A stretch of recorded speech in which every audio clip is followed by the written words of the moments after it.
پھر وہاں پہنچتے ہی نہیں ہیں. تو اس میں صرف افغانی تو ملوث نہیں ہیں, اس میں تو آپ کے اپنے لوگ ملوث ہیں. آج کہا ہے شاید بلوچستان کے چیف منسٹر نے کہ جی اگر اداروں کے لوگ بھی ہوں گے تو ان کو سزائیں دی جائیں گی, مگر یہ اسٹیٹمنٹس ہیں. میرا اپنا یہ خیال ہے کہ آپ کو ملک میں انڈسٹریلائزیشن اگر آپ کریں گے تو پھر آپ اکانومی کو بھی رجسٹر کر سکتے ہیں, اور پھر لیگل اور انلیگل امیگرینٹس کا فرق بھی ڈال سکتے ہیں, اور پھر آپ اسمگلنگ کے ساتھ کمبیٹ کر سکتے ہیں. بالکل. اچھا sir, this decision to remove illegal immigrants, it's not a minor one. تو how will this affect Pakistan's position on the global stage? دیکھیں اگین دو دنیا کے, جس میں پاکستان سمیت امریکہ سمیت دو ایشوز آئے ہوئے ہیں. ایک یہ گلوبلائزیشن کہ ساری دنیا ہم ساروں کا ملک ہے, اور ہم نے تجارت بھی وہاں کرنی ہے, اور ہم نے اور خیال یہی ہے کہ جی وہ لیگل ہوگی, حکومت کے تھرو ہوگی تو وہ ٹھیک ہے. مگر پرانے زمانوں میں اگر آپ دیکھیں تو وہ جو کاروان جاتے تھے سعودی عرب سے میسوپوٹامیہ اور مصر اور عراق, وہ کوئی ویزا تو نہیں لیتے تھے, پاسپورٹ تو نہیں لیتے تھے. تو یہ نیشن سٹیٹس کا ایشو ہے.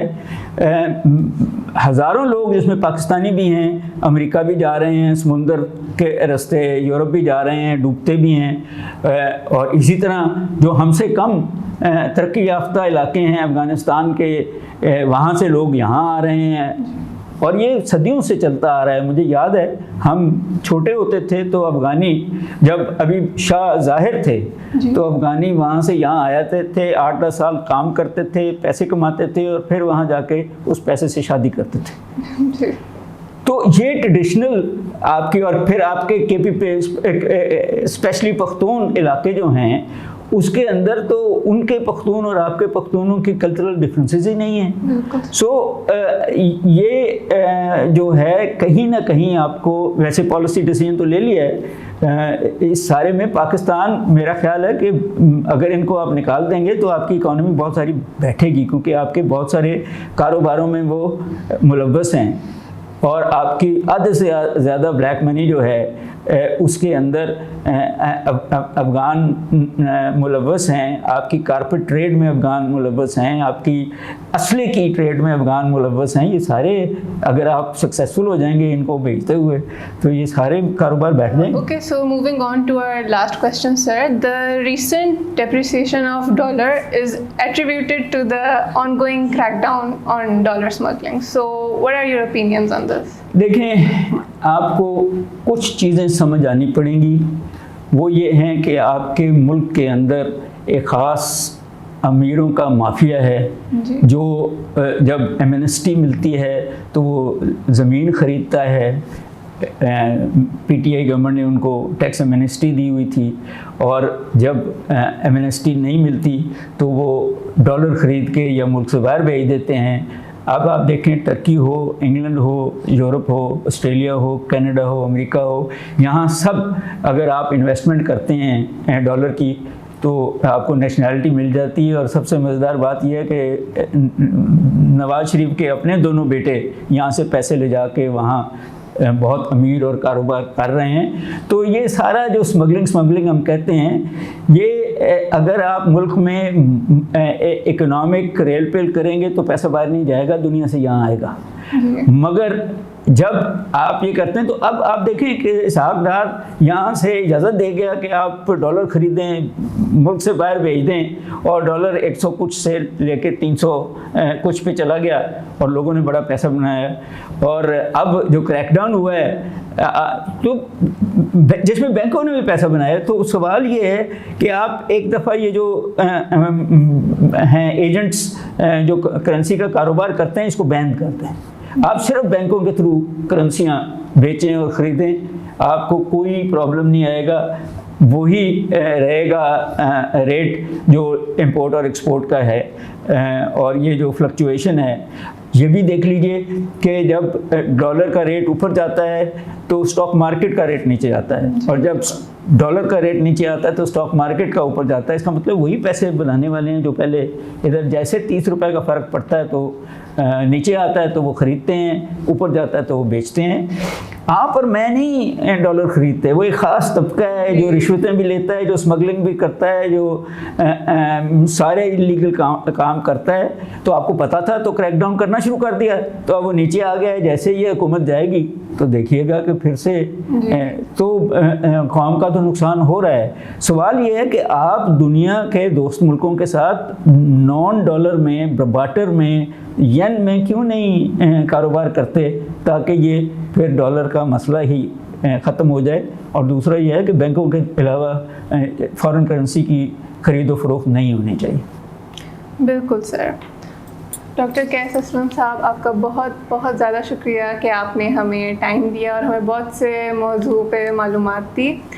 ناظرین، آپ کا بہت شکریہ ہمارا پروگرام دیکھنے کے لیے. آج بہت سے ایشوز پہ ریگارڈنگ ڈالر اسمگلنگ اور الیگل امیگرینٹس پہ ہمیں ڈاکٹر صاحب نے انلائٹن کیا.